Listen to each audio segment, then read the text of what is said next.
Hello, writers! I'm Kristen Kiefer, author of fantasy fiction and creative writing resources, and you are listening to the Well Storied podcast, where I share insights, encouragement, and actionable advice designed to help you craft sensational novels and build your best writing life, always in 30 minutes or less, so you can get back to writing, of course.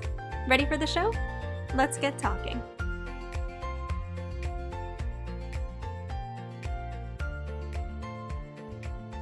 Hello again, writers, and thank you so much for joining me for today's episode of the Well Storied podcast. Today is Thursday, August 5th, 2021, and as you might be able to guess from the title of today's episode, we are talking about how to maintain momentum in your writing practice. This is something that I have long struggled with in my writing life. I am not naturally a workaholic, and I've spent a good amount of time and effort over the past several years really working to build good habits when it comes to my writing practice. I'm still working on this. I don't claim to be perfect, but I have picked up a lot of tips and tricks and techniques and tools and all the fun T words for maintaining momentum that has really helped me write with more confidence, more focus, and most importantly, more consistency. So without any further ado, let's dive into today's episode. If you would like to read along as you listen in, simply visit well-storied.com/life to find the article that goes with today's episode. All right, now let's dive in. Can you visualize an ideal day in your writing life? If you're like most writers, then I imagine that day looks something like this. You sit down with your beverage of choice, crack open your manuscript, and slip into an easy, creative flow. Words fly from your fingertips as you lose yourself for hours in a deeply fulfilling and highly productive writing session. Isn't this how you imagine your writing practice should unfold? It's certainly the image that society has sold us concerning what a real writer's creative work should look like. But if that's the case, then what happens when you don't crank out words with ease? When writing proves painstakingly difficult? When you turn to avoidance and procrastination rather than doing the damn hard work? There must be something wrong with you, right? Maybe you aren't really cut out to be a writer. Maybe the writing life just isn't your calling. Maybe you should wallow in self-loathing for a while, or just even quit the writing practice altogether. Do any of these thoughts sound familiar to you, writer? If so, then know that you aren't alone. It's only natural to experience doubts and fears when feelings of inadequacy come out to play. The good news is that you aren't any less of a writer for struggling to find your creative flow. Multiple studies show that fewer than 25% of long-distance runners experience the famed runner's high. That is, the relaxing state of euphoria that can make it easy to run for miles. Yet no one would claim that runners who feel the burn of every step aren't, in fact, runners. So why should you call yourself anything less than a writer for finding difficulty and challenge in creative work? Today, I am here to tell you that you can feel the creative burn and still enjoy the process. Moreover, you can learn to find a sense of ease and momentum in your writing life, even when the work itself isn't easy. To build this momentum, we must first ask an important question. Why do we procrastinate creative work in the first place? Allow me to reiterate that writing is often difficult. Those who claim otherwise are probably the type of writer who believes that their work is beyond reproach, and that's a shame. Because if you aren't willing to criticize your work, or have others criticize it in return, then you're never going to experience growth in your craft. That said, writing shouldn't feel like constant torment either. We're not aiming for self-flagellation here. Our goal in seeking creative momentum is to develop the willingness, and dare I say, the desire, to write, even when we know that writing may be difficult. Unfortunately, it's that knowledge that often leads us to procrastinate creative work. As humans, we are wired to choose the path of least resistance. If we are safe and fed and whole, then we aren't going to take any unnecessary risks. And writing? Writing puts our pride on the line. When creative work gets difficult, we tend to procrastinate the challenge rather than face it head on because our egos are terrified that we're going to embarrass ourselves. Their worst fear is that we're going to lose all sense of pride and dignity by proving to the world that we're incapable. To save face, our egos begin to whisper ugly stories in our ears.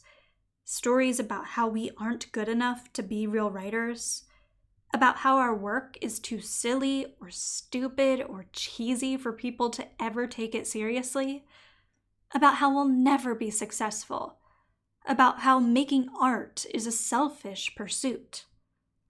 Even when we address these limiting beliefs in our writing lives, it can be difficult to overcome the urge to procrastinate because of what psychologists call the present bias. It's the human tendency to choose small, short-term gratification over bigger, long-term gratification. The present bias holds true for most people, even when they know they'll be punished in some way for taking the easier reward. Unfortunately, this same principle applies to our writing lives. Most of us are more likely to watch another episode of our favorite TV show than sit down to write, even though we know we'll feel disappointed in ourselves for failing to put pen to paper. How, then, are we supposed to summon up the will to write, even when we don't feel like writing? It's time to examine the myth of motivation. If you're in the habit of procrastinating difficult creative work, then there isn't going to come a day when you magically feel like writing. You may happen upon inspiration that momentarily motivates you to write, but you're unlikely to stay motivated for long. Why is that the case? Well, most people conflate motivation with desire. They want to feel like doing the thing they know they should do. But humans aren't wired to choose a challenge when there's an easier path to survival. The vast majority of us aren't going to feel like doing difficult creative work just because we can. We might momentarily have a reason for taking action, such as a shiny new story idea or a powerful pep talk from a fellow writer. But once that initial excitement and enthusiasm wears off, there's a good chance that we aren't going to feel like writing all over again. So how do we drum up the motivation to write? Well, we don't. As Jeff Hayden writes in The Motivation Myth, quote, "Motivation is not the cause of action. It is the result of action." End quote.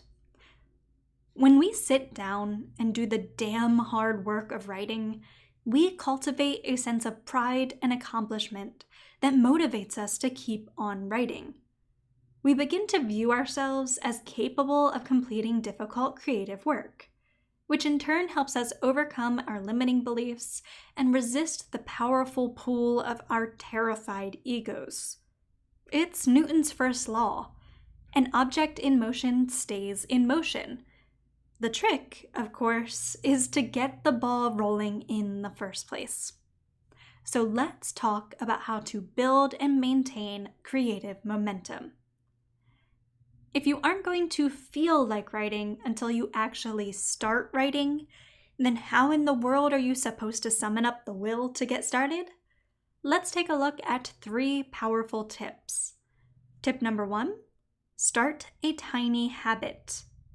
The easiest way to lower your resistance to difficult creative work is to first lower your self-imposed expectations. If writing for 30 minutes feels exhausting, then aim for 10 instead, or 5, or 1. Setting such a small goal for yourself might seem silly, but writing one word will always get you farther than writing none. In setting and achieving such a tiny goal, you'll begin to build the confidence and self-assurance that you need to slowly increase the scope of your new habit, ultimately helping you develop a consistent and productive writing routine. If you'd like to learn more about how to build tiny habits, we have an episode on this from the very beginning of 2021. So you can either scroll back to check that out or head on over to well-storied.com/life to find the article that goes with that. That article and episode, by the way, are called the must-have foundation for any strong writing routine. Tip number 2, trust the process. Even the act of writing a single sentence can feel like a monumental task when you pressure yourself to perfect every word. That's why trusting the process is key to building momentum in your writing life. Think of every story you write as a piece of furniture you'd like to renovate. You can't create something incredible without first pulling that beat-up side table out of the junk heap at your local thrift store. That is your first draft. It's not pretty, and it's definitely not suitable for showing guests, but it's yours. So you haul the table home and put in the dirty work, stripping and sanding and painting and resealing it before you ever think about giving it a polish and sticking it in your living room. To build momentum in your writing life, you need to trust this same process. To be willing to let things look a little messy while you put in the elbow grease to transform them into something great.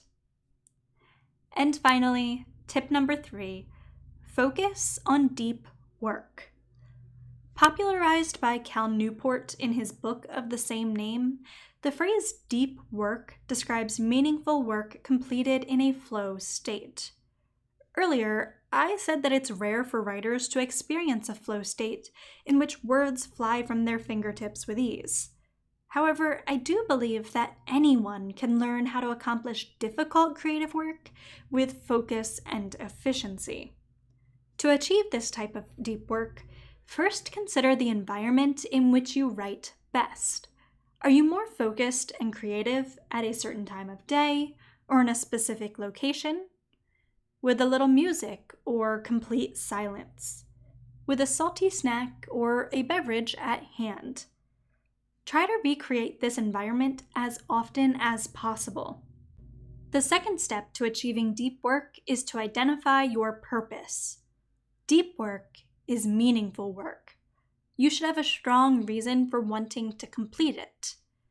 As a writer, can you identify why you want to write? How about why you're working on your current work in progress? Finally, to set yourself up for a successful deep work session, ask yourself the following 3 questions each time you sit down to write. 1. What project or part of my project do I want to focus on today? 2. How full is my creative tank? And 3. What goal can I reasonably reach given the gas I've got? Sometimes your goal will be 20 minutes. Other days it'll be 2 hours or more. But never mind the scope of your goal. What matters is that you build faith in your ability to complete difficult creative work by honoring your energy. After determining your goal for the day, lean into the work you've set for yourself. Give it everything you've got. By choosing challenge over comfort, you'll build the pride and momentum that you need to write again another day. Finally, take a moment to consider how you define your worth as a creative. In Build Your Best Writing Life, my self-development book for writers, I discussed the importance of finding pride in the effort you put into your creative work rather than the output you produce. While word count goals can be a healthy form of pressure for some writers, too many storytellers steep their self-worth in whether they're able to crank out 2,000 words every time they sit down to write. Frankly, it's unhealthy. toxic even. The fact of the matter is that you will always experience challenges in your writing life. Some scenes will be harder to write than others. Some days you'll have more time and energy to give to your work. Whatever the case, flexibility is key to weathering creative turbulence and maintaining the momentum you need to keep on writing. So recognize that all progress is good progress and give your writing your best, no matter what life throws your way. I can't wait to see where your newfound momentum will take you, writer. Thank you for listening to today's episode of The Podcast Writer. I hope you found it helpful to your writing journey. If so, make sure to subscribe to the podcast so you never miss a new episode, and to give the podcast a quick rating or review. Doing so goes a long way toward helping the podcast reach new writers and lets me know that you're enjoying what I'm creating. You can also give me a shout out directly on Instagram at Kristen_Kiefer. For additional guidance as you work to craft sensational novels and build your best writing life, be sure to head on over to www.well-storied.com, where I share blog posts, workbooks, e-courses, and other helpful resources for writers. Again, that's well-storied.com. Thank you again for tuning into today's episode, my friend. Until next time, happy writing!